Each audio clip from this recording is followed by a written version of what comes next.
France Info. Le micro européen sur France Info, ou voir l'Europe différemment en compagnie de correspondants étrangers à Paris. Et à l'occasion des 36e journées européennes du patrimoine aujourd'hui et demain, eh bien, pourquoi ne pas parler du patrimoine européen? Comment le préserver? Avec un exemple, cet exemple est celui de l'Espagne. C'est la raison pour laquelle nous recevons aujourd'hui Juan José Durado, notre confrère espagnol. Hola Juan José. Hola a todos. Juan José Durado, en France est paru un ouvrage, le Dictionnaire amoureux du patrimoine, écrit par nos confrères Pierre et Olivier de Lagarde, le père et le fils, donc spécialistes du patrimoine. Au niveau du patrimoine européen, surtout en France, on se demande toujours comment sauver, par exemple, les châteaux, les monastères, etc. Vous, en Espagne, vous avez réglé la question depuis pas mal de temps. Depuis 1928. Ah oui, quand même. 1928, c'est la date à laquelle Alphonse XIII, le roi, le grand-père du roi Juan Carlos, donc l'arrière-grand-père du roi actuel d'Espagne, a inauguré à la Sierra de Gredos, donc pas très loin de Madrid, le premier parador. C'était le parador de Gredos. En fait, c'était un hôtel dans une montagne à disposition des touristes, mais aussi des visiteurs nationaux qui souhaitaient loger dans des endroits magnifiques. Depuis ce 1928, on a aidé à sauver le patrimoine espagnol parce que les paradores sont aujourd'hui dans des couvents, dans des monastères, dans des châteaux, dans des palais qui appartiennent au patrimoine espagnol. Et c'est grâce à cette idée des hôtels publics qu'on a sauvé une grosse partie de notre patrimoine. Oui, c'est cette fameuse chaîne des paradors, parce que la grande question à l'époque en Espagne, l'Espagne c'était un pays de châteaux, de couvents, de monastères, de forteresses aussi.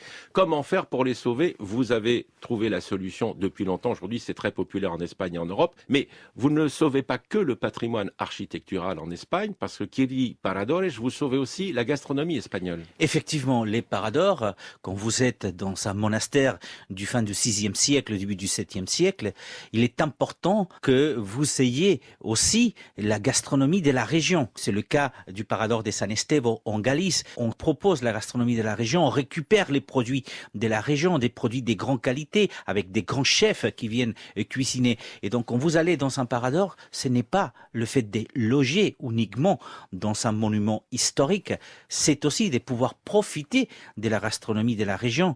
Aujourd'hui, les paradors en Espagne, c'est plus de 2 millions de couverts servis par an. C'est une offre unique au monde puisque cette idée, et je ne sais pas pourquoi, on ne nous l'a pas piqué encore. Oui, Juan José Durado, la question des paradors, il faut dire une chose, quand on est dans un monastère, bien évidemment, ça a été modernisé. On n'est pas dans une cellule de moines. Voilà, mais tout ça dans le respect de l'origine. Et puis parfois, on n'a pas vraiment besoin de reconstruire. C'est le cas de la forteresse d'Hondarribia, Fuenterrabía. De Hondarribia, voilà, c'est l'un des meilleurs paradors de l'Espagne. Vous savez que la forteresse d'Hondarribia, on l'appelle le palais de Charles Quint, puisque Charles Quint a séjourné donc à Hondarribia, dans la frontière espagnole avec la France. Mais il y a aussi d'autres endroits magnifiques. Je sais que vous en connaissez certainement quelques-uns. Imaginez dormir à l'Alhambra. Dans le parador de San Francisco, qui est le monastère. Un parador magnifique qui avait été en fait construit sur un palais Nasri. Vous êtes à l'intérieur de l'Alhambra, dans un édifice où vous retrouvez des œuvres d'art de l'époque. Donc le cas des paradores espagnols, vous l'avez dit tout à l'heure, on ne vous a pas volé l'idée, mais c'est la bonne solution pour sauver son patrimoine. Et les paradores en Espagne sont propriété d'État. Effectivement, et les paradors aujourd'hui, c'est quand même 97 paradors, 12 châteaux qui ont été reconstruits et sauvés, 14 monastères et couvents, 14 palais, comme le palais de Lerma. Et puis, il y a quand même 6 paradors qui sont dans les enceintes historiques des 6 villes patrimoine de l'humanité. Merci à vous, Juan José Durado. Hasta pronto. Hasta muy pronto.